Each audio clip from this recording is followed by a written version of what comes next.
offering only the finest in PC enthusiast apparel. Awesome Sauce shirts are not only threaded, they're hyper-threaded and come factory overclocked. Get yours today at the Awesome Sauce store. There she blows. And there she blows. We're live. Hello guys, welcome back to Awesome Hardware. This is episode 26, and this is part B, or side 2, or part 2 and side B. If you're watching, if you haven't seen Paul's half of the show and you're watching this on YouTube, go ahead and check it out at Paul's Hardware. Excellent half of the show. Mine will be slightly better, just a little bit.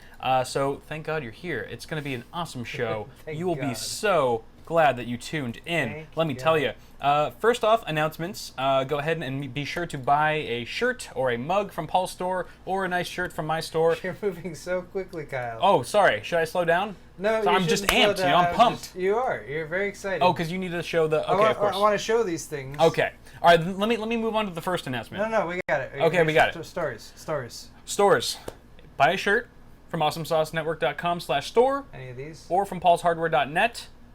And if you guys buy store store.paulshardware.net. Store.paulshardware.net. If you buy an item from each of our stores simultaneously in one order purchase, then you actually get a refund for some of the shipping.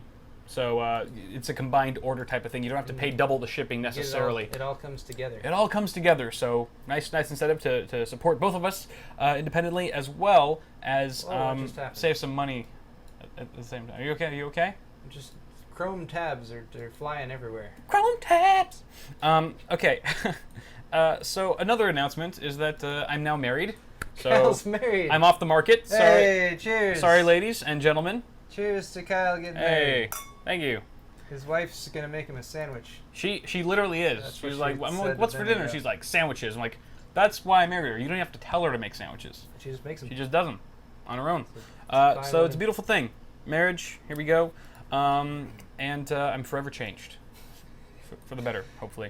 You got some gray coming in the beard. Got a little bit of gray. just the gray hair started popping out the second I said I do.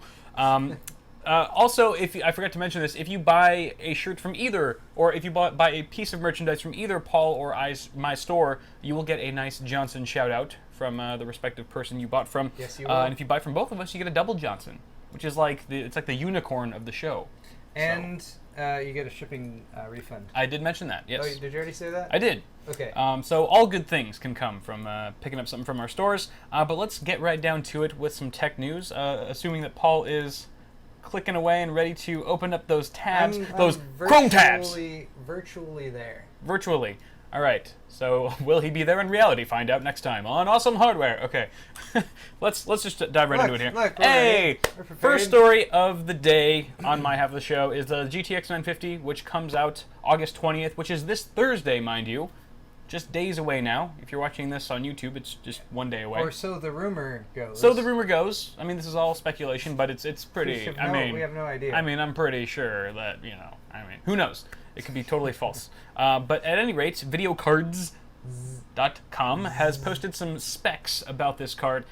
First off, the reason why NVIDIA is launching this card is to compete directly with AMD's budget card, their R7 370, which is a nice little budget card.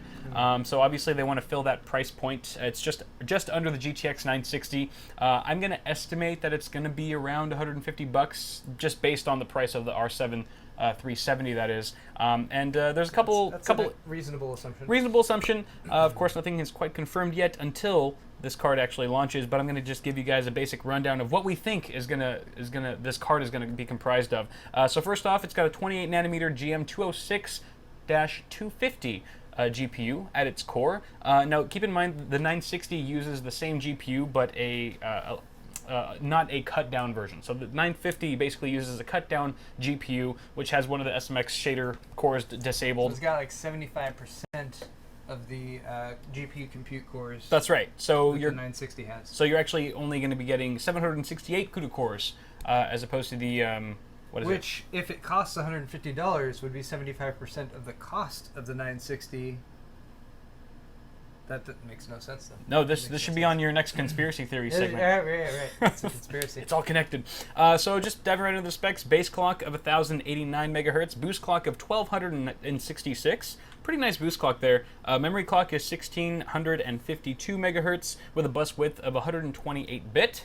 Bear in mind this memory clock is slightly dumbed down from the 7 gigabits per second of the GTX 960. You're actually getting 6.6 gigabits per second theoretical, but you've also got 2 gigs of GDDR5. So we might even see some 3 or 4 gig versions, I don't know, but that is nice to see that they're just going straight to 2 gigs. They're not going to mess around with 1 gig at all. So this is going to be ideal for, you know, kind of casual 1080 gaming at the very least. The TDP is also bumped down about 30 watts from the GTX 960, so you've actually got a 90 watt TDP as opposed to 120 that the 960 had. That's also 30 watts more than the 750 Ti was, which is the predecessor of this new card from NVIDIA. It's also going to be running on a single 6-pin PCIe connector, so very power efficient. You've got video outs including DVI, HDMI, and 3 display ports. You can connect up to 4 monitors there. You can game on 3 of them with 1 companion, and an MSRP of to be determined. Again, we're not sure, but we're estimating around 150 plus or minus, you know, ballpark. There's also some leaked photos on there, I think. There they are, from Zotac, as well as Gigabyte, who's today's sponsor as well. They didn't sponsor this, though. They didn't sponsor this. This is just a coincidence. Gigabyte did not tell us to talk about this. All of my stories are about Gigabyte just today. happens to be on videocards.com. Did not plan that at all. In the wrong direction. It's over there. Oh yeah, I know. It's all flipped now. My world's turned upside down. So basically, what's this card going to be good for, guys? It's going to be good for casual 1080 gaming, as I mentioned.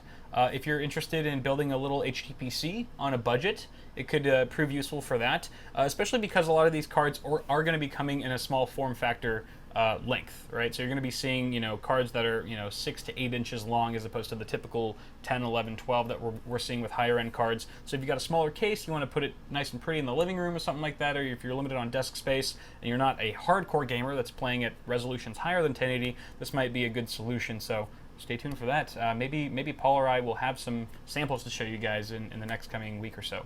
Who knows? I wouldn't know anything about that, Kyle, nor would I know anything about a GTX 950, nor do I recognize, acknowledge, or even concede to it be a thing that we have discussed, said GTX 950 in today's show. That's right, Paul. It doesn't sound like you've read any NDAs in the last week or so at all.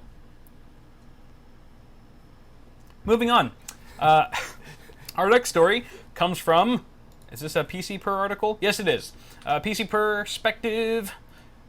they basically did an article last week on the R9 Fury being unlocked so you can actually realize the full number of compute units as a Fury X. That's sexy. But they took it a step further. The guy who made this guide, his name is Extreme Addict with an X. Extreme Addict.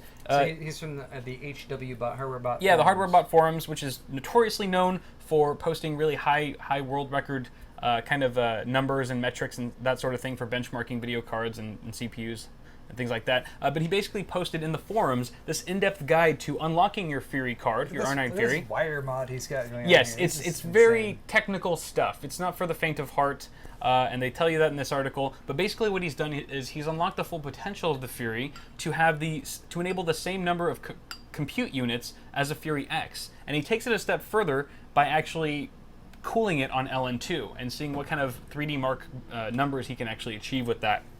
The results are quite astonishing. But first off, a little bit about the steps included to actually do this. And this is very complex stuff. I mean, first off, you got to unlock the compute units to enable the Fury X grade performance. By doing that, you're essentially enabling the hotwire soldering pads, a 0.95 volt rail mod, and of course you've got to do all the mods for your vGPU, your vMem, and your vPLL. Very high level technical stuff. Do you understand any of those things? I understand them at their core, but not how to actually. I don't know what he means by modding them. That's a good way to put that. I have a fundamental understanding of those things, but I have no idea like what it means to mod them or how you would or changing any of those values. Yeah, is foreign to me. Never messed around with any of those kind of values. But basically, what's the deal here? What does this result to in terms of performance? So basically, the GPU clock was 1450 megahertz, and the HBM frequency. Keep in mind, Fury is on HBM. Went to a whopping 1,000 megahertz, which is twice the performance. It's twice the frequency as it is on a stock Fury X. So you're getting 100% performance increase on the HBM frequency. There's a little quote from the article here. It says the performance goes up from 6,237 points at default to 6,756 after unlocking the CUs, the compute units, which is okay. I find it very exciting that you're actually able, just with the addition of cold, like LN2, to be able to overclock HBM memory from 500 megahertz to 1,000. Oh, That's insane. Yes. And this is first generation stuff, so that says a lot about the potential for the next generation stuff. Right. Combining that bandwidth with the high frequency, I mean, the amount of actual data throughput that you get with that is insane. Nuts. Yeah. So for high resolution stuff, like 4K or beyond, that's crazy. Yep. And granted, what he's doing here is nothing anyone or anything most reasonable people would do, but right.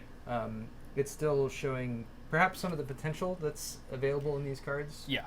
I guess. So eventually he ended up pushing it to a whopping 10,033 points in 3D Mark Firestrike Extreme.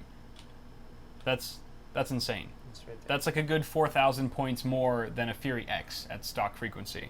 Hell of an overclock, but I would still probably stick with unlocking any of my GPUs through the BIOS. It just seems a little bit more streamlined. This is, again, for the serious enthusiasts who are not afraid to tinker and spend hours upon end trying to get those crazy numbers. But very cool experiment nonetheless.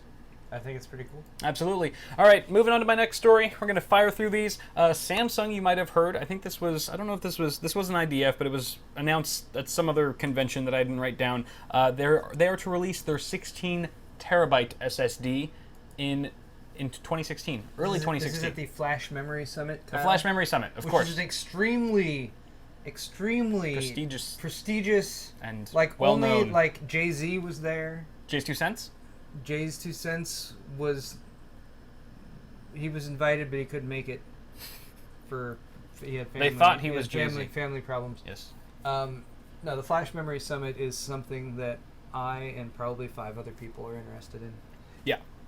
Yeah, exactly. I mean, you got to be really into Flash memory to attend this thing. It's pretty nerdy stuff. Yeah, but I mean, of course, some cool news does come out of it, including this article here. Basically, you're getting 16 terabytes, or 15.53 to be exact, if you do like page filing and all that sort of thing. There. That's a 16 terabyte drive. That's a 16 terabyte drive. 2.5 inch form factor, which is nuts. They basically managed to combine four terabyte drives into one, essentially. And the Samsung's secret to success for higher capacity SSDs is basically the mass production that they've been pumping out of their 3rd generation 3D vertical NAND. With that, they've actually doubled their storage capacity from 128 gigs to 256 gigs on a single NAND flash die. So they're able to just cram a lot more gigs in a single die, which therefore, if you add up all those dies on a single PCB, you get a higher capacity drive. It makes perfect sense. And that's gigabits, by the way. Gigabits, not sorry. Gigabytes. Yes. But yeah, I mean, this is, sorry. Wait, you have more points to go over. You do those. First. Yeah. Okay. So basically, it says Samsung has managed to cram 48 layers of 3 bits per cell, or TLC, 3D vertical NAND into a single die. This is up from 24 layers in 2013, and then 36 layers in 2014. So in just 2 years, they've literally doubled the number of layers of 3 bits per cell VNAND that they can fit on a single die. That's Again, cool. it's just insane. I think with just like the advancing technology of NAND flash, we're just starting to see these ridiculous capacities grow. And this is actually going to be the first time that SSD capacity surpasses the highest capacity hard drive, mechanical drive, which I think currently is like 10 terabytes. Yeah. I think WD or one of those big I know there's at least big players. Yeah, I think there's 10 terabyte drives. Yeah, like the helium drives I know are 10 terabyte. So that's as big as a hard drive gets. And now that we're seeing, SSDs surpass mechanical drives in terms of capacity, which is like the one thing that mechanical drives still had on SSDs. It's like, I know you guys are getting cheaper and you're obviously way faster than us, but we still have the capacity. And now that the technology for NAND flash is advancing so quickly at an exponential rate, it's going to be not too long from now when SSDs take over the world and you don't see hard drives anymore. So give it 2-3 more years, and the whole concept of like, get an SSD for your operating system and some programs, thing of the past. And get a hard drive for the rest of your stuff, like that won't be it. It'll just be like what SSD you're going to get. Yeah. Or what 2 SSDs are you going to get? Or Right. something like that. Right. Or like maybe it'll go to something like, oh, I'm going to use this crazy fast NVMe SSD with 256 gigs capacity, and then also this 2 terabyte SSD, which is still SATA 3 but has lots of capacity and still has SSD read-write speeds. Right. Which, I mean, I would have no problem with Yeah, that. and granted, SSDs are still not at the point yet where they are full-blown cheaper than hard drives, but they are getting there really quickly. I mean, the price per gigabyte for an SSD is just dropping. I mean, a year ago it was like you'd be lucky to get $1 per gig, and now you're seeing as low as 35 cents per gigabyte. So imagine that in a year. I mean, is it going to go down to 15 cents per gigabyte? I mean, they are getting significantly cheaper by the day. One last little SSD tidbit is that the term MLC, or multi-level cell, is becoming more and more of a misnomer because they have now started introducing quadruple level cells. Right. So not just they have SLC, which is only used in enterprise and like high-end military stuff. 2 bits per cell stuff, which is like the higher end stuff. TLC, triple level cell, which is 3 bits per cell, which is used in like the 850 Evo and some more. I mean, more NAND developers are starting to make it and put it into cheaper drives, and now we'll have 4 bits per cell, which I imagine is going to go into commodity drives or just stuff that's like, you know, here's your 8 terabyte SSD or whatever. Right. And we could very well see a lot of these start off as enterprise drives, and as those become more mainstream, kind of trickles down to the consumer market, where, you know, it's just in your gaming rig. All right. So cool. Sweet. Good stuff. Oh, one last thing. Analysts are estimating, because you guys are probably wondering how much this is going to cost, a 16 terabyte SSD. Yeah, the estimate is that it's going to be around $5,000 to $7,000. That's pretty expensive. Yeah. I was kind of hoping you were going to be like, and it's only going to be $250 or something like that. Wait, it's free with a purchase of Batman Arkham City. That's like an early LCD price, though. You remember when like a 15-inch LCD used to cost like $20,000 or whatever? Oh yeah, $20,000. Or, I mean, depends how far back you go. Sure. Yeah. No. Once it's all about ramping up production for this type of thing. Once they ramp up production on some, like, you know, where they get to the point where they can mass produce something like this. Right. Then yeah, you'll see the price drop. My prediction is that by the end of next year, 1 terabyte drives are going to be a serious consideration for even people that are, you know, looking at a mid-ranged computer. I think by the end of next year, 1 terabyte SSD won't be out of the question in terms of budget. That's what I think. I'm guessing that. Yeah, but obviously 16 terabytes. That's going to be years before that becomes like an actual consideration. I'd like to see 500 gigs become the norm. Yeah, I mean, they already kind of are. Samsung's already driving that market a bit. You can get a pretty damn cheap 850 Evo for like $200 or so, or 500 gig. But I feel like for your basic system build, $100 for storage is kind of like whatever storage you can get for $100 is. I mean, it depends. Yeah. So. Yeah. I don't know. Time will tell. Time will tell. Time will tell. All right, so moving on to my next segment. We don't have a lower thirds for this because I kind of just made it up at the last minute. Didn't have time to actually make a lower thirds for it, but it's called That's Pretty Cool. That's the name of the segment. I'll do lower thirds anyway. I just wanted it to be brought to you by Gigabyte. Awesome Sauce News. Awesome Sauce News. That should just be the default go-to. That's the default lower go-to lower thirds. All right. So in That's Pretty Cool, I basically talk about articles where I think they're pretty cool. That's silly, Kyle. That's so silly. Why would you come up with this? So silly. My God. So first off, you guys have probably heard about this. It's been all over like every single website. It's about this new kind of virtual reality, I guess like environment that has been created by some guys in Australia. It's called Zero Latency. And that's basically the name of the company. It offers this really kind of like free roam gaming center where you actually wear these developers kit to Oculus Rift headsets, and you've got some guns that are very laser tag-esque, if you will, if you've ever done like laser tagging, things like that. And you also have an Alienware PC on your back that you're carrying that actually renders the virtual environment real time as you're playing. Yeah, they have Alienware. Alienware's teamed up with this crew, this company, to provide them the PCs that are doing the real-time rendering of what they're seeing in their Oculus headsets. Okay. So imagine this. Imagine an FPS where your entire body is the controller. All right. So your gun, obviously, when you shoot it, works and stuff. But more so when you move around, when you look with your head. I mean, we're all used to like looking around in the Oculus. A lot of us have tried it already. You look around and the screen actually moves with you. But now your body's doing the same thing. And you don't have to use one of those, have you seen those VR treadmills where you kind of have to wear the harness and you're in this treadmill and you're going left and right? Yes. And it looks really silly. It looks like you're in a big diaper. It looks very cumbersome. There's none of that. So basically what they've done is they've fixated like 129 of those PlayStation Eye cameras that do the motion tracking to the warehouse. It's got a 4,300 square foot warehouse with all these cameras around it that are sensing your body movements. And then it feeds that information to the Oculus, which then translates it into a virtual environment. So anytime you move your leg in the video game, or in real life, then you move your leg in the video game. And at first I was like, well, how do you not run into each other? Or how do you not run into the walls?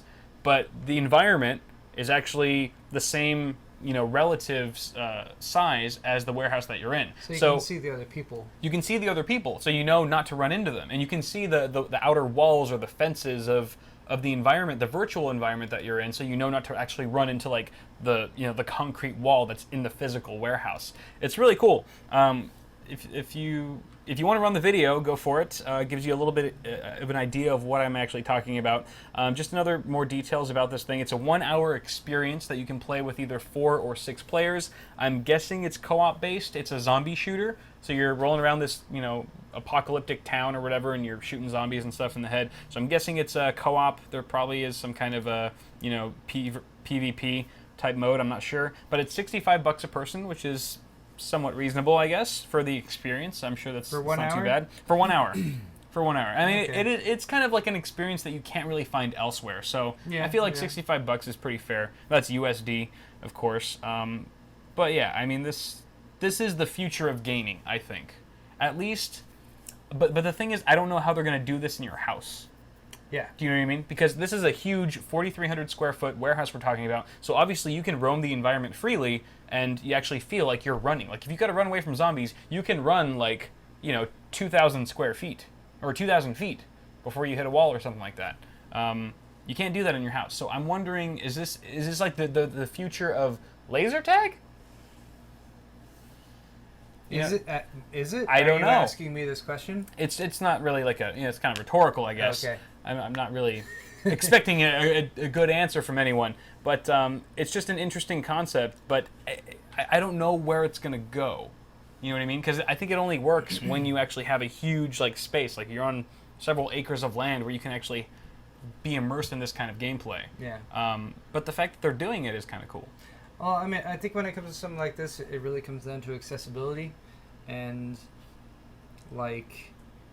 if you compare it to something like laser tag, or even say paintball gun, or paintball wars, or something like that, those are popular things, but the level of popularity I think is greatly limited by the level of accessibility that it has. Yes. So if you, in order to have an experience like the ones that we've just shown, in order to do that, you need to go to this place and pay $65 for an hour of game time or play time or whatever. Mm-hmm. I mean, that's not terrible, given the experience and how unique it is and that kind of thing. But it's still not easily accessible. You couldn't do that repetitively every day if you wanted to.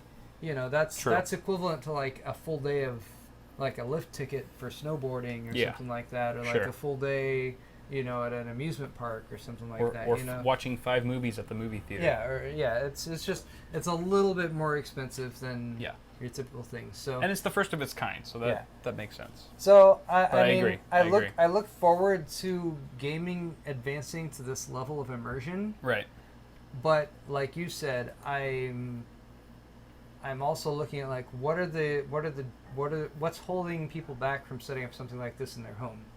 Because being able to set up something like this at home in your basement or whatever, your game room, is really if you can do that, and you can do that with a reasonable level of investment as far as the money you need for the computer hardware and whatever technical hardware you're actually using treadmills or crazy stuff like that. Right. or motion sensing cameras, like obviously that's a pretty big barrier to entry. Yeah. So yeah, I Exactly. I agree. This is the way things are going, and I like that places like this are available for people to access, but I'd like to see the advancements in technology that enable it for people to like set up in their homes for a more reasonable initial price. Exactly. Yep.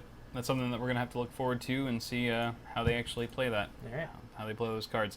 So moving on, the next article that I have in That's Pretty Cool comes from a farmer in rural England who was getting some really slow broadband internet connection speeds up down to 1 megabits per second download speeds because terrible. he's just in a rural place and there's just not very good connectivity there. So what did he do? He created his own 4G mast using fiber optic cables and now achieves 45 megabits per second down speeds. Nice. Pretty awesome stuff. I mean, talk about DIY, right? At the core of like just trying to better your life basically on your own. When the man sucks, when the man is not giving you the internet speeds you want. When your ISP is screwing you over. And your ISP is screwing you over and sticking their Johnson to you. You gotta stick it right back and do it yourself, right? Exactly. So this is basically what he did. This is the setup. He places the tower at a point on his farm, somewhere on his farm, with the strongest signal, which in his case happened to be miles away from the actual farm, because it was just that weak. I mean, 1 megabit per second.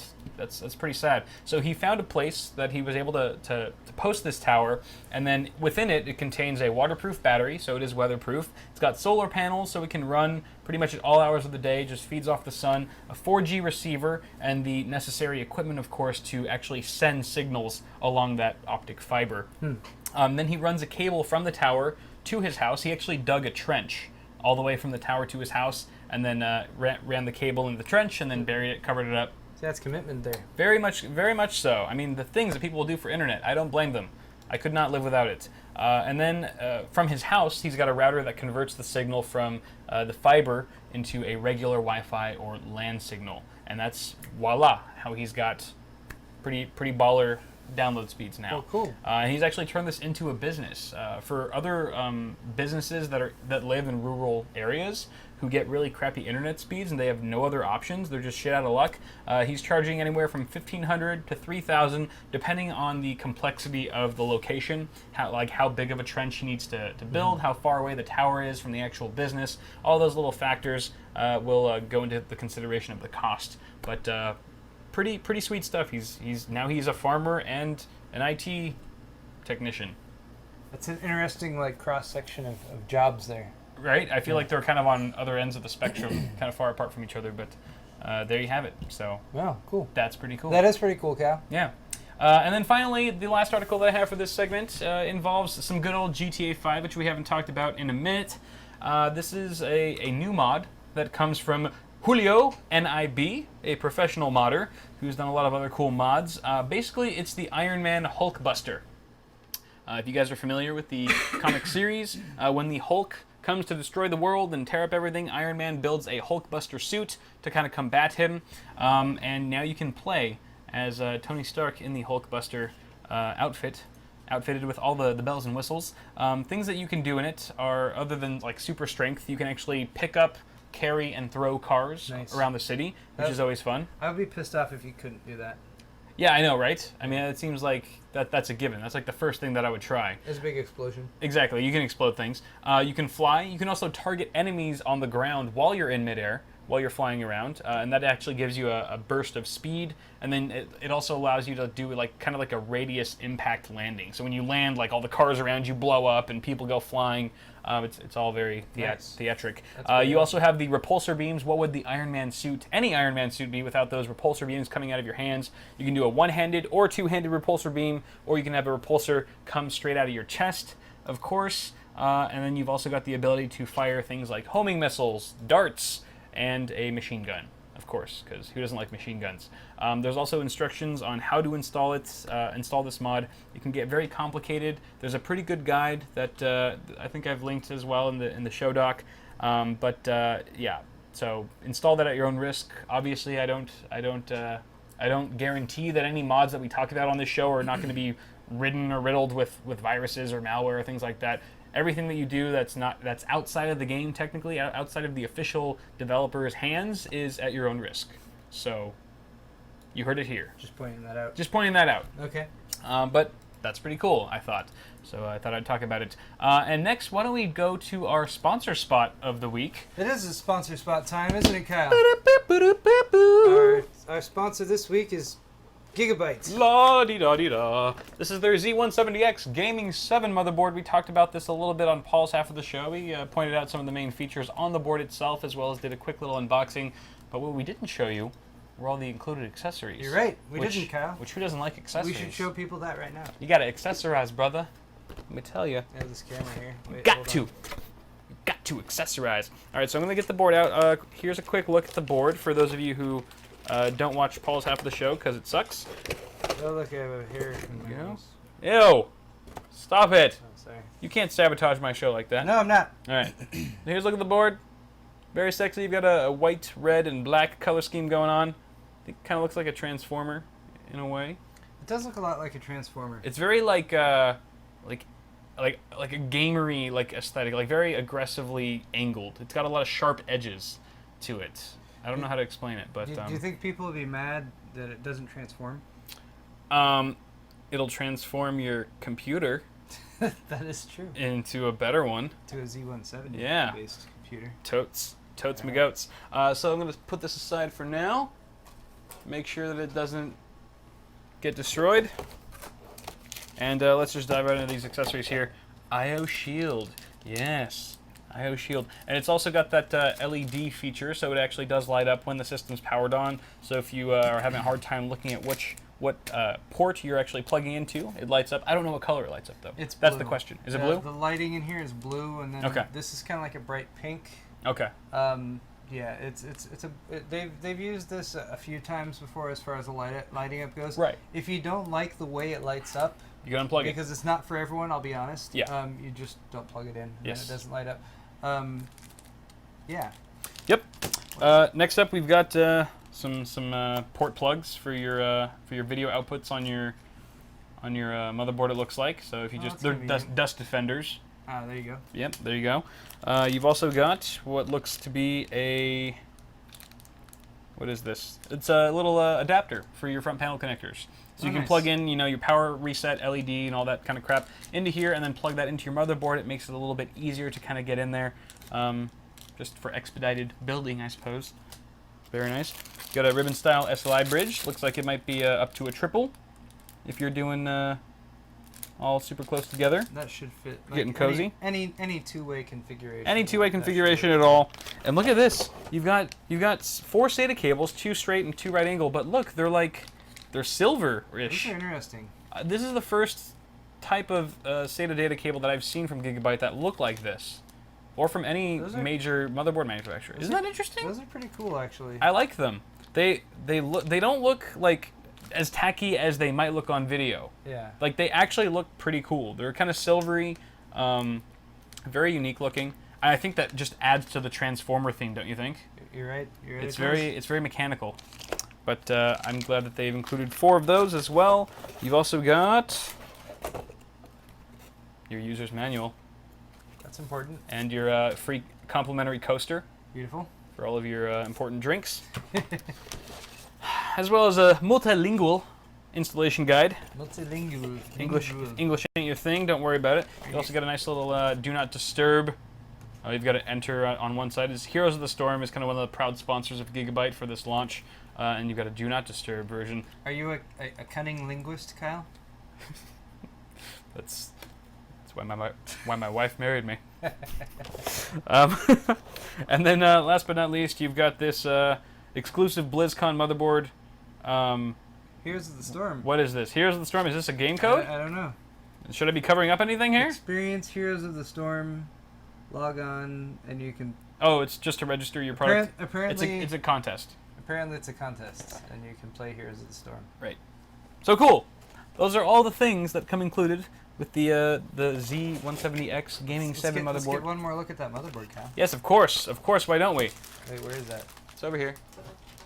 So in case you guys want to see more of this motherboard, and this ad isn't Closer, enough, Closer. I am going to be doing a full review on this motherboard pretty soon, as well as installing a 6600K, a Core i5 in here, Nice. new old Skylake, and maybe do some benchmarks on it, or I don't know what I'm going to do with it yet, but I will be taking this thing out of the box once again very shortly, so you guys can see a little bit more of it, so stay tuned for that. Fantastic. Sweet.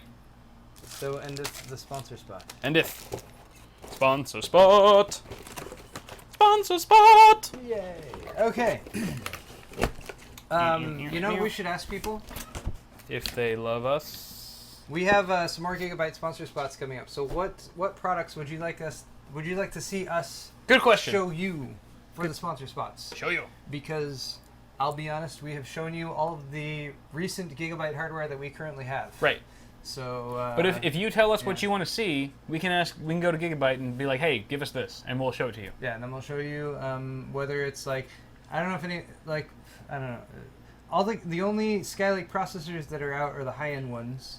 Right. So most people are looking for like mid to high-end motherboards. Yeah. But I imagine there's going to be more of a there's going to be more of a demand for like mid or lower end Right. motherboards once Yes. the whole lineup comes out. So maybe Yeah. something like that. Let us know. Maybe. Or maybe graphics cards. Let us know. Or They maybe do- graphics cards. They do graphics cards too. Yes, they that do. could be something else. They that do we- all sorts that of we include things. here. All right, so that's going to sum it up for sponsor spot. Let's move on to our third segment for today, which is Pimp My PC. Yay! Oh yeah, the blatant ripoff segment from Matt Philly's Pimp My Setup. Go ahead and check him out at Swashin TV on YouTube, or follow him at Matt Philly on Twitter. Just follow him. All right, so here's where Paul and I, you guys send your entries of your beautiful rig pictures. I can't talk at all now. God damn it! Here's where it all goes downhill. Hard times. And Paul and I will go over them and give you our advice, This and first one's suggestions, and things like that. Radio Face Spurtle. I know we got some interesting names for our entries today. So Right. Radio Face Spurtle. Here we go. New computer, he says. New system. It looks like a is- 760T that he's building in. No, it's the 780. 780T. 80T, I think. Okay, yeah, you're right. Tell by Okay. the feet. We have is this the only picture? Yes, it is. But it's a fairly decent, It's a decent shot. picture. The first thing that sticks out to me is the stock Intel cooler. Yeah. I just don't care for them, especially if you've got a nice GeForce card in there. There's no reason why you shouldn't have at least like a Hyper 212 Evo or something like that. Yeah. Even if it's you're on a budget for your cooler, get something a little bit less noisy. It'll really like help out with the acoustics as well as the thermals. Because I mean, the Intel stock cooler is something that you do. Like the only reason I use an Intel stock cooler is if I'm doing an extreme budget build, or if I'm doing like a test boot. Yes. Those are like the two main things that I can think about, or if I'm doing some other kind of weird. If it's temporary. If it's temporary, basically. It's not a good long-term storage solution. It gets dusty pretty fast. The noise is small. Well, the fan is small, so it gets noisy quite easily. Yeah. And it's especially if you're doing any overclocking, I wouldn't really recommend using an Intel stock cooler. There's just so many good reasons to just spend a little bit of money and get something that performs much better. So I'm going to assume that stock cooler is temporary. I hope and so. That's going to be replaced. So apart from that, the cable. Paul, your mic is either not on What? or quieter than Kyle's. It's probably just quieter than Kyle's. Maybe I'm just loud. Why are you so loud, Kyle? I don't know. Turn myself up. I was born this way. All right, so color scheme wise here, like you've got a white case, black interior, black and silver going on. There's some orange memory, there's some green on the GeForce GTX logo, and there's some yellow on the Power supply. logo on the power supply. So we need to cut down some of these colors. Yeah. Orange, green, yellow, white, black. Green is the one you can't mess with. Green you can't mess You with. can't change that. Yeah. So what you could easily do is swap out the memory. I mean, this is Pimp My PC. Again, this looks like a very functional rig. And if all you're going for is function and you don't care about the way it looks, you're good. But if you want it to be badass, you can swap out those dims for something that's either black or green to really kind of bring out the green that's on your video card there. I would suggest green if you can find some green dims. If you are so bold as to spray paint them, you could do that, but ideally you want to find something that's already green. It'll save you a lot of time and hassle. Also, the power supply stickers, very easy to remove. You can get a heat gun or even a hair dryer, Go on it for a few seconds until it kind of just peels off really easily. All the sticky stuff, the adhesive underneath comes off pretty easily. You have my heat gun, right? I have your heat gun. Okay. I actually used it today. Oh, good. Thank you. Yeah, that peels off easy, and it's just a black brick now. And your power supply will just match with anything permanently. So you don't owe Corsair or anything. You don't gotta like rep them. It's fine. You've already got a Corsair case. Anyone looking at the case is like, what case Exactly. is that? You're like, it's a Corsair case. You've given them all the It's all they need. all the attention publicity. all the publicity they need. Yes. That's right. So switch up those things. Also get a Hyper 212 or something similar that will match with your color scheme. If you could get a white CPU cooler, that would be pretty cool because it would match your white case.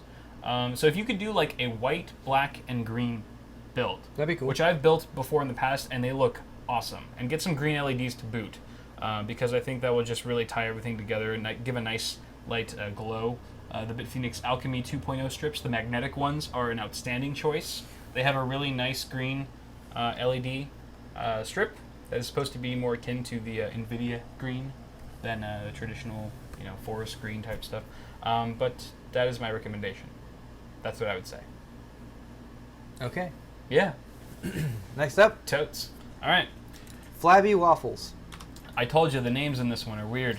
Flabby Waffles, Flabby or Waffles. at ZZZDAWIN YOLO. Sure. All right. So what's the first thing you notice about this rig, Paul? All right, we got an i7-4770, a 750 Ti, ASRock H97M processor.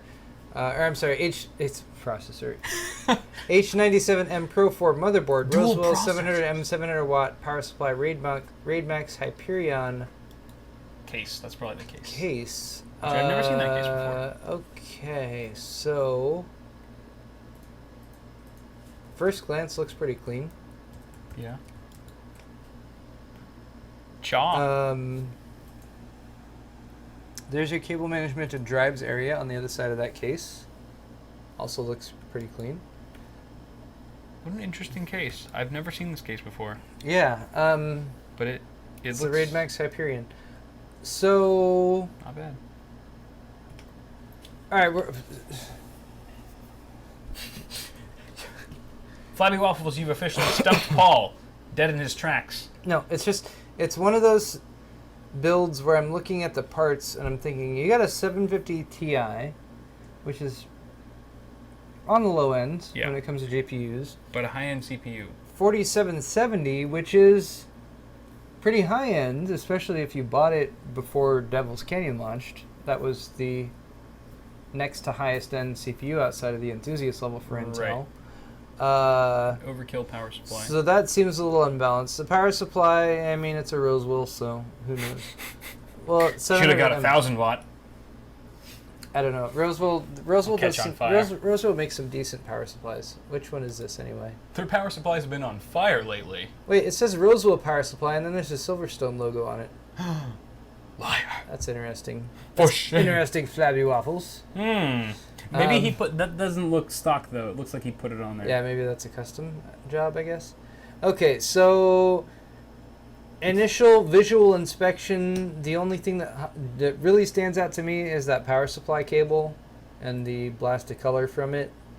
And Yeah. doing something about that would make everything else blend in pretty nicely for me. I mean, Yeah. at least from an aesthetic perspective. And if you did a little bit of dusting in the case too, might not be too It bad. definitely needs some dusting, yeah. Tell from the bottom it's a little caked on there. This is a micro ATX system and a micro ATX build. I like micro ATX because it gives you a smaller footprint, but still a little bit of expansion. Right. Could definitely do with a video card upgrade, I feel like. I I mean, agree. a 750 Ti with a agree. 4770. Seems a bit unbalanced. Yeah, I mean, granted, maybe you don't game that much. Maybe That you would maybe you only play World of Warcraft. Then Right. you're fine. Yeah. You know. But But here's Yeah. a thought. If for whatever reason you were going to upgrade your video card, I would almost suggest getting a longer one. And I don't normally typically recommend a bigger video card, but I think in this case it would actually kind of fill up the case a bit more Yeah. and look a bit more complete. yeah. Because I mean you've got what is that a micro ATX board that's in there? Yep. I think and you're not even like you're like barely halfway your video card sticking out halfway across the motherboard, I think you could probably get like, maybe like a 9-inch, 10-inch graphics card, and it just kind of looks a bit more beefy, or badass, I should say. Again, if you're trying to pimp out the thing. And obviously, it would be fine because especially if you get like a dual fan cooler, like a video card with dual fans, that the fan that's off to the right is going to be a lot closer to the intake fan that's at the front of your case, and so you're going to be getting a lot of fresh airflow from that bigger card. So you might actually get some decent cooling from that as well. Yeah. And no harm in actually installing a second intake fan at the top there if you wanted to at the front of your case, just for your CPU area and stuff like that. Yeah. But that's good. That's a cool little case. I mean, aesthetics-wise, yeah, I mean, really the power supply cables are the only things that really jump out at me. That fan at the top is probably a blue one, although those often look kind of more purpley when you try to film them. They do. So yeah, everything else is pretty clean in there. But nice little build, Flabby Waffles. Thanks, Flab. Thanks for sending that in. Thanks for the wops. Next up is Fat Cat Sat on Lap. Where are you getting these? I don't know where these characters come from, right. but his Twitter handle is Fat Mudflap. Fat Mudflap. Yes. All right, so side panels off here. Yep. This is definitely a fractal define R4 or R5. It's R5. I'm thinking R5. R4. Yeah. It's R4. Why R4? The feet. You can tell the feet. Oh, the feet are You R4. got the big silver feet at the front and the little ones at the back. All right, I think you're probably right there. Yeah. R4 Silverstone cooler. That's unique. We don't see too many of those. Mm-hmm. An Asus Strix graphics card. Wait, why is what? I know. I was waiting for you to see that. Why is this fan right here? What is that? What is that doing there? I don't know. And how is it mounted there? And why? It's just floating. It's a ghost. What? It's a ghost fan. What is it cooling? Why is it there? These are questions that need to be answered, people. I'm so confused all of a sudden. Fan hunters. Yeah, I mean, blow up chat, guys. Speculations on what the hell that fan's doing there, because Paul and I are shit out of ideas. And no, I don't have a foot fetish. Where is that coming from? It's from your honeymoon. All right, so... All right, let's leave the fan out of it for now. That mysterious We'll come back to that. We'll come back Someone to it. said VRM cooling, but... Yeah, everything in here looks pretty clean. I don't see a lot further you could do as far as cable management goes. You do, I think, have a blasted color, bit of stuff coming from your power supply cable here. Yeah. Which you might be able to deal with. It's hard to tell from this picture, but maybe that's something that you could improve things with. Did you notice the PCIe cable running over his water cooling tube? Oh yeah, I don't like that. It just doesn't look very clean. No, it doesn't. And I get why you're doing it. It looks like you're trying to use that as a hoist to kind of pull up your video card so there's not as much sag or droopage, which is a fair reason to do it. But I think you'd be better off just routing it underneath that tube, underneath the water cooling tube, and up to the grommet that's kind of closer to your 24-pin ATX or just above that.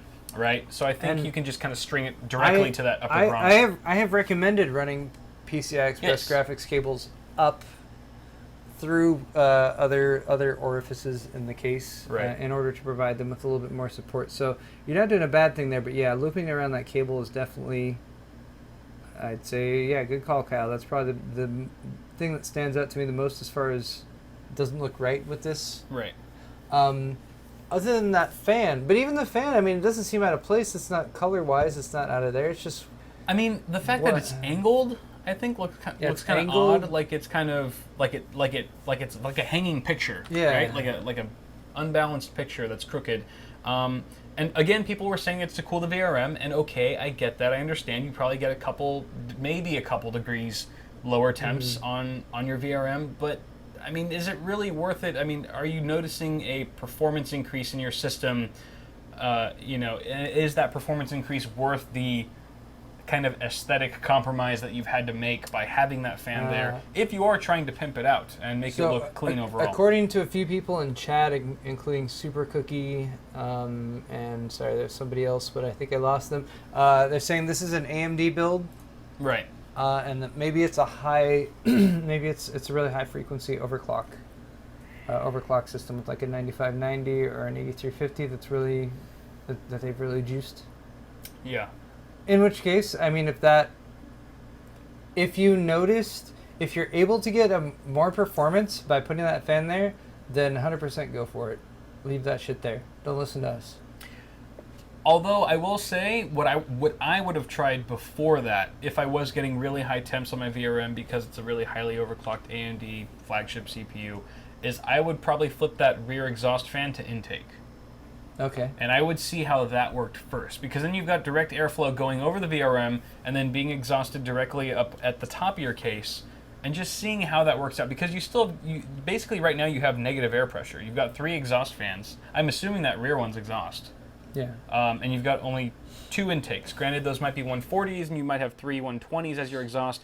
But to just kind of, promote the positive air pressure and also just get some fresh airflow flowing over that little that dinky heatsink that you have on your VRM, I would try flipping that rear exhaust fan around first.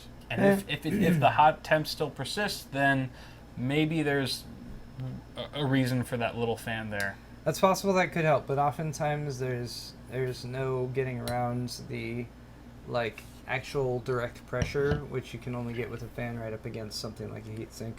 I mean, I would just give it a shot. So yeah, I mean, give it a shot. Other than that, though, nice build. Yeah. And I like some of the unique features of it. The only last thing I might say is maybe do Kyle's removal of the power supply labeling technique on that CX750, because the green on that isn't doing you any favors. Right. Okay. Thank you, Fat Cat Sat on Lap. Thank you. Next is Vyom Mestri, or Sparky_VM. No, we're on Quantum of Infinity. No, you're wrong. What? I'm never wrong. Quantum of Infinity. Never wrong, Paul. Did I even... Did you open it? Is it an imager? Imager. Imager? Yes. So, Whoa. this one's interesting. There's a lot going on here. It's kind of hard to see from this picture. Maybe go on to the next one, Paul. It's a little blurry. You can get a little bit of scrolling is... There you go. I can scroll through these, apparently. Don't scroll. All right. It's bad for your health. So here we've got 2 different 7970s that are in Crossfire X, and they are not the same card. I mean, they are the same GPU, but they're not the same cooler. Yeah. You can tell one of them's referenced, and another one's a Sapphire Vapor X or something like that. And that's fine, but just aesthetically, it kind of rubs me the wrong way, I guess, when I see that. It kind of just looks like a Frankenstein of a system, if you will. And I don't know what the best way to go about fixing that is. Honestly, my suggestion is to try to sell both of them as used video cards and buy one single high-end AMD card, if you like AMD. Or NVIDIA card if you like NVIDIA. Okay.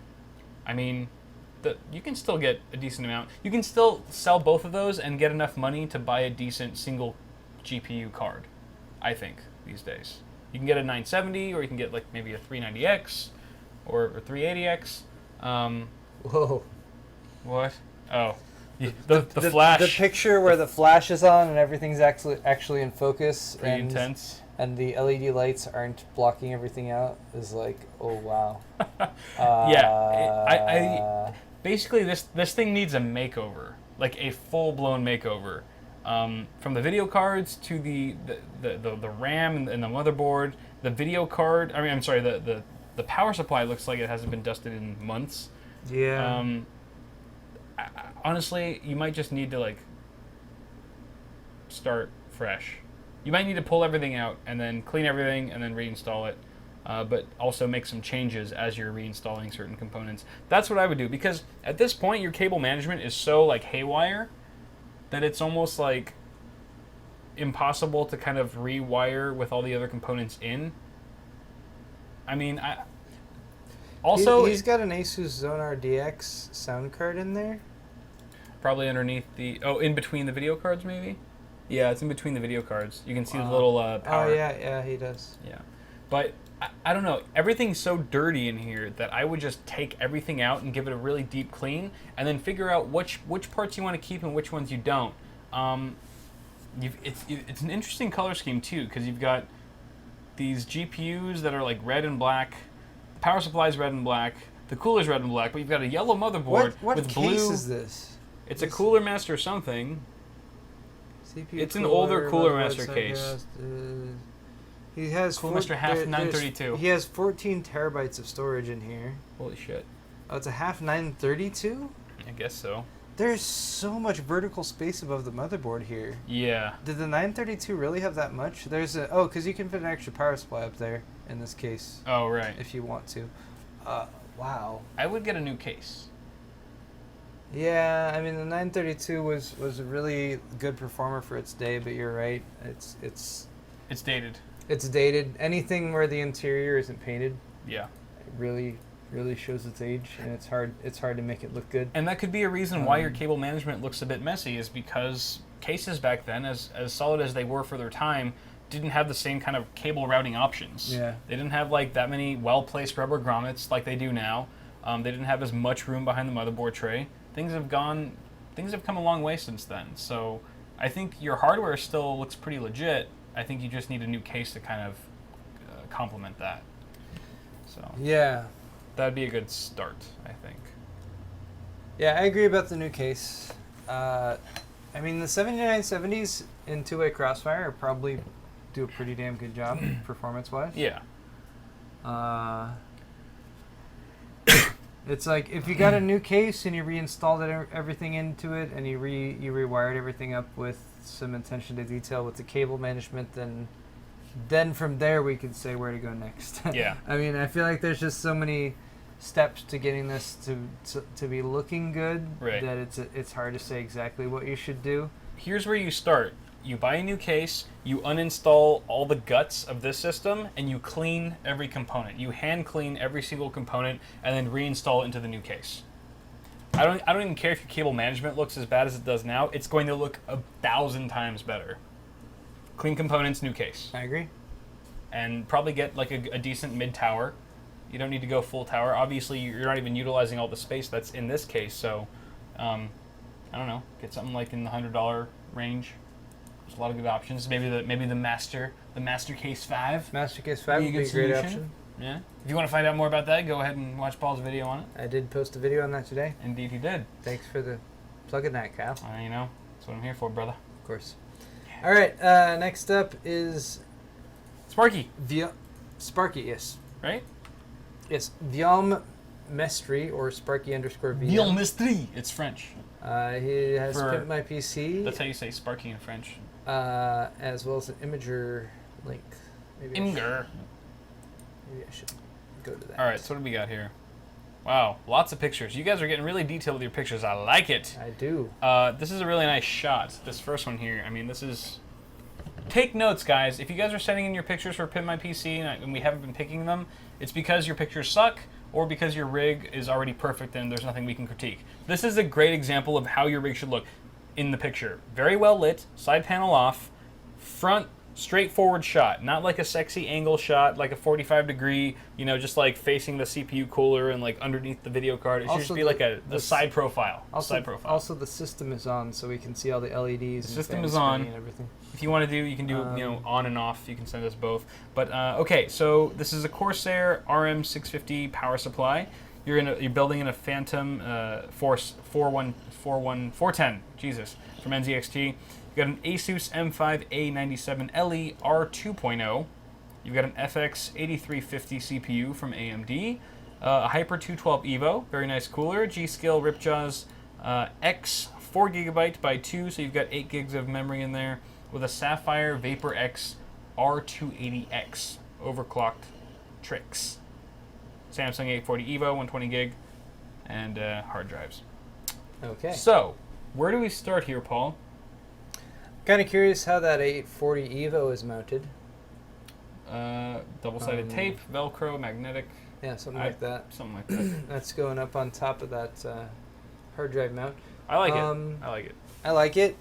All right, so I get a very black and blue vibe from this right out of the gates, which makes me think that the memory doesn't match as well. Right. As well as the label on the fan on the the memory, the power supply, as well as the label on the fan on the CPU cooler. Those are the things, yeah. just color-wise, that stick out to me.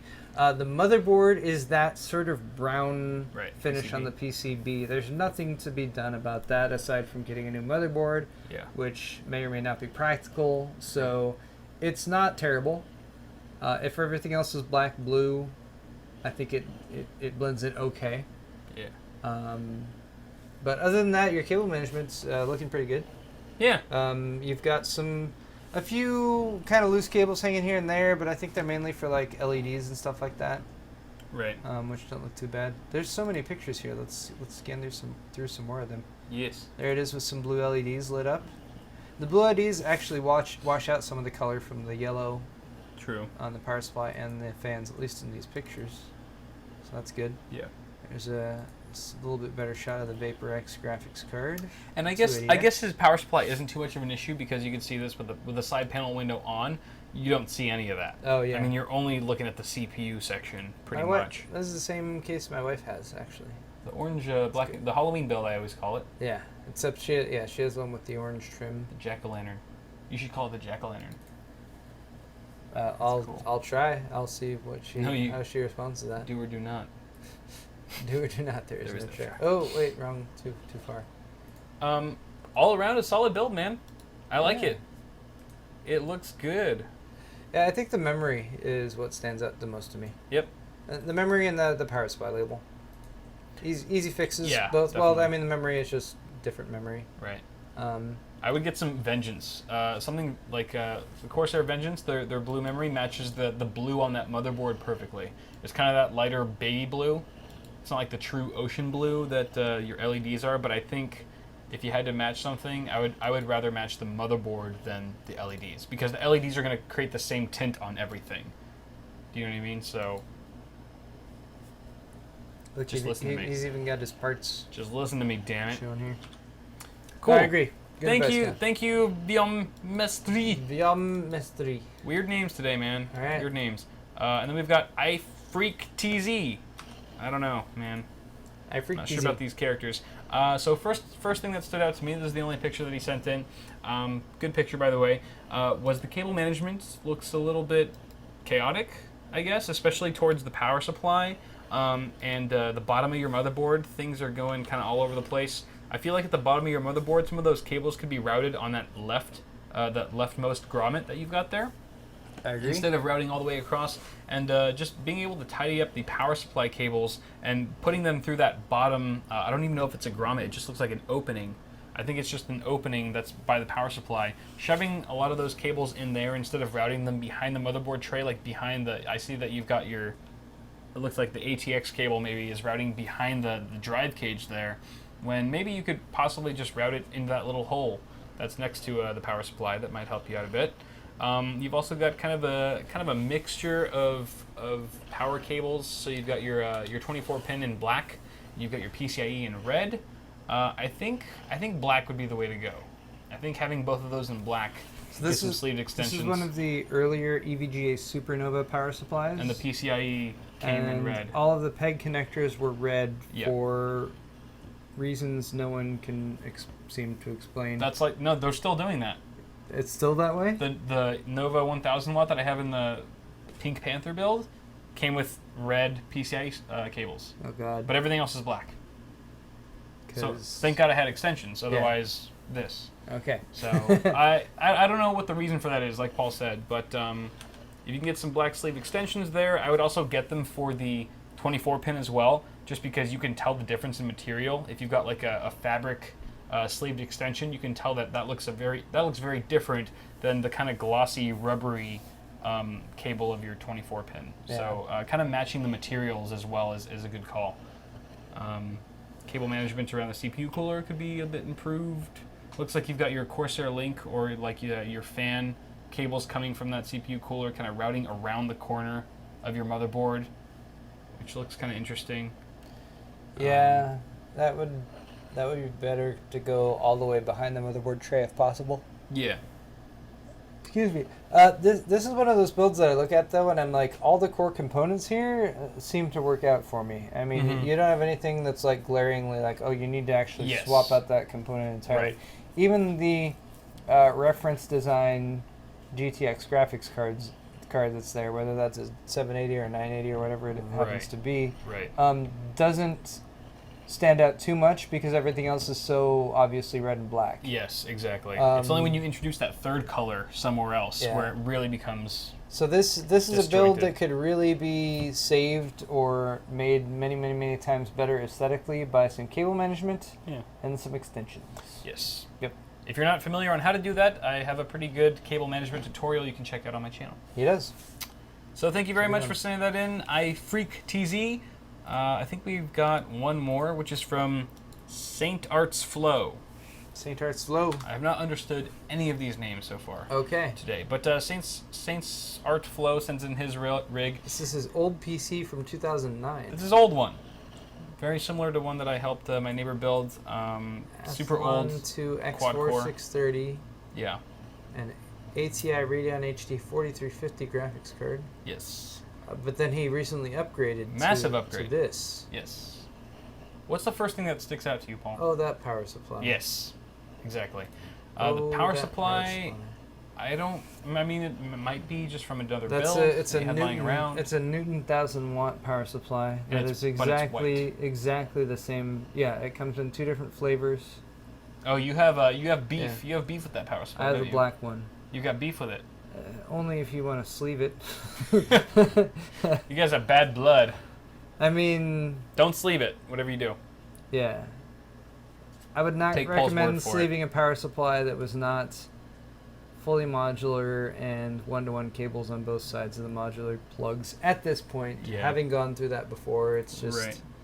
I mean, I'm not going to say not do it, just be ready for what you're getting yourself into. I have a feeling he's probably not looking into that anytime soon. All right, so what do we have? We've got a 2-way GPU configuration with some Gigabyte graphics cards, although I don't know which ones. Wait, did he? Oh, he did give us. All right, so that's 770 SLI 4 gig graphics cards. Nice. 5820K, which you overclock to 4.5 gigahertz at 1.35 volts. H100i. It's pretty hot. 2 terabyte Seagate Barracuda drive, as well as the Samsung 850 Evo 250 gig, and then that Fractal Design Newton R3000 watt white edition.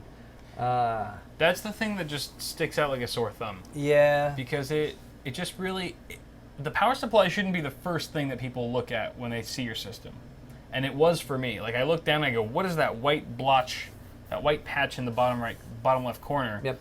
And it kind of just drew me away from all of the other great hardware that you have in here, because this is a really nice system.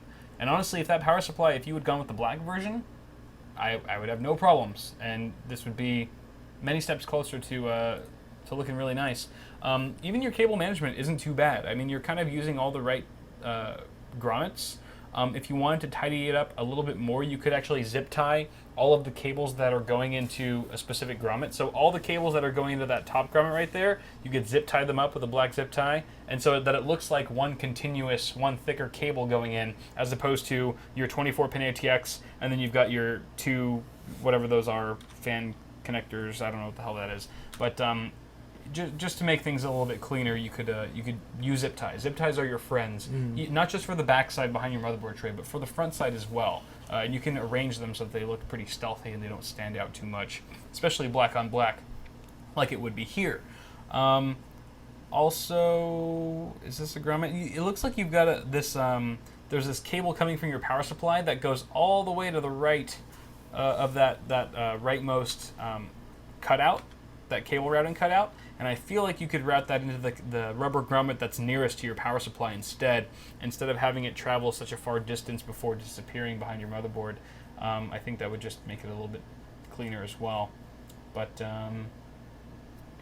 other than that, it's a pretty good build. Yep. I like it. Yeah, I think getting the black version of the Newton R3 1000-watt would do a lot. Yes. Couple cable extensions, and then just a rewiring job with using the advice Kyle just gave as far as where to route things, tying stuff together. Yeah. But yeah, everything else looks beautiful. Does. Nice little ROG motherboard there too. Yep. Very nice. Thank you, Saint Start Flow. And that is going to conclude this episode Pimp My PC, or this segment I should say, because we still Yay. do have a Q&A segment. We do. Right meow. That's where people ask questions, right? Right meow. Yeah, you guys ask us Everyone asks us questions. about our deepest, darkest secrets. The kind of secrets. Yeah, I mean they're secrets until we answer them. I'm out of beer. Uh-oh. That's wine? No. No. Well, that sucks. Sucks for you. It's alright. It's alright. I can hold off. Can hold off for now. I'm fine, Kyle. All right. Fine. Resist. All right. So we have 3/4 of a bottle down, Kyle. Is that what you're? Have you drank that whole bottle? Yes. Is that the last of the bottle? Yes. When did you start that bottle? About half an hour before you got here. Okay. About 4 o'clock. Kyle's drank a fair amount of wine. I have. But what time is it right now? 7:58? Q&A. Can you turn the camera around, please? What do you want to? Wait. What do you want to see? You want to look at my closet? You want to see what's over there? Yeah, it's Kyle's closet. Here, I'll do it. I'll do it. It's nothing. Screw it. You're still attached. Insanity Wolf. I got it. All right. You wanna look Kyle's gonna around? turn the camera around. Here we go. Look at that. All right. So I'll do a jeez. slow Oh, motion. look at this. That's look the at mirror that I look at myself in every look at day. the shady underbelly Look at this. of awesome hardware. Got some of these stock Look at referenced GeForce coolers. Oh yeah, that's what's in These there. are from the 980 Ti's that are in the Pink Panther build, which is not the official name, by the way. I haven't decided on that. It's not necessarily called that, all right? It's not what it's called. It's just what I'm calling it. No. And I've got a bunch of tools from Paul that he let me borrow for yeah. my hardline tubing, which I have to get back to you tonight. Need to bring those home. And then I've got a 390X as the PCS Plus from Power Color. Very nice, sexy card. Love the cooler. Stays super cool. And then of course the 980 Ti from Zotac. Also very sexy. You have so many 980 Ti's, Kyle. I've got a lot of 980 Ti's in my Zonar Essence STX sound card that I had to remove from my X99 build currently because it was acting funny. I'll probably find something to do with this. How was it acting funny? Really weird actually. Every time you'd boot up the system for the first time, there was no audio coming from it at all. That's not a very good thing for an audio card to do. Exactly. Do you know how I fixed it though? You I removed it and went with the onboard audio? Actually, no. Well, that was one of the solutions. That was the permanent solution. But a weird temporary solution, and I guess this is very common with X99 and certain sound cards, is that if the audio is not working, you put your system to sleep. And then when you wake it back up, the audio works perfectly. Weird. That is very weird. Some weird voodoo stuff. I still need to ask JJ about it because I'm sure he's got some I bet he shit on that. He could explain that. Very strange. All right. But okay, that wasn't really a question, I guess, but more of a demand from the audience. Yeah, just a demand. Turn the camera on. Turn the camera around. So there you guys have it. That's my interesting closet. Hope you got a crack out of that. All right. I'm worried Kyle may be an alcoholic. Oh. Ash wants to know if you can have one of it's your worse 980 than Ti's. How free were all those graphics cards? No, How Kyle. free? Kyle, you actually bought a couple 980 Ti's, right? I bought both. I bought 2 of the 3. Yep. The Zotac card was a sample, I will admit, but the other 2 that are in my pink colored build, not the Pink Panther, I'm not calling it that, I actually purchased myself. Yeah. Good on you. Scout's honor. Okay. Yeah. Shamandrew X asks, how can I capture in 1080p using Chronolapse? I use Chronolapse in tandem with my C920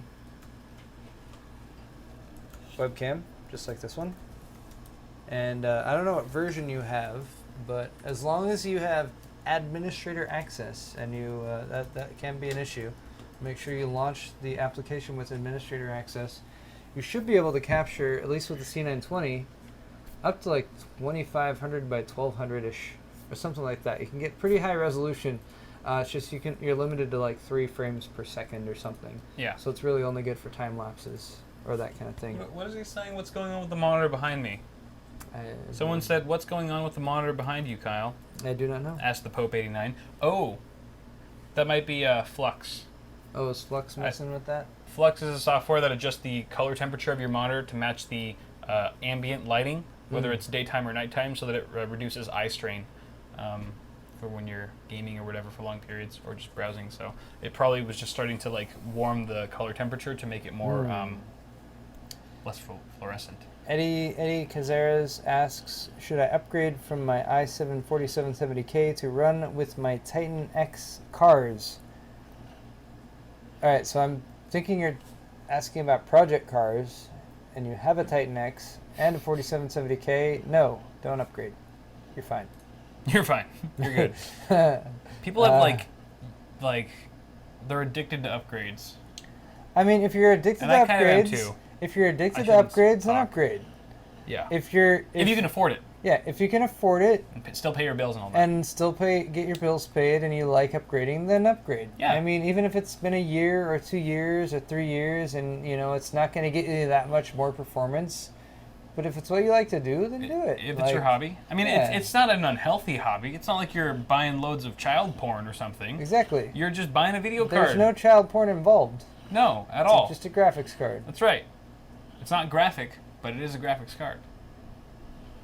See, remember these important lessons you learned on Awesome Hardware. That's right. Um, We use our hardware and our hearts. yeah, In our heads. I mean, there's nothing wrong with upgrading. our Just minds. be aware of what you're upgrading for and what you're going to get when you upgrade. And if you're upgrading after a year or two, sure, you're going to get some performance improvements, but it's not going to be drastic.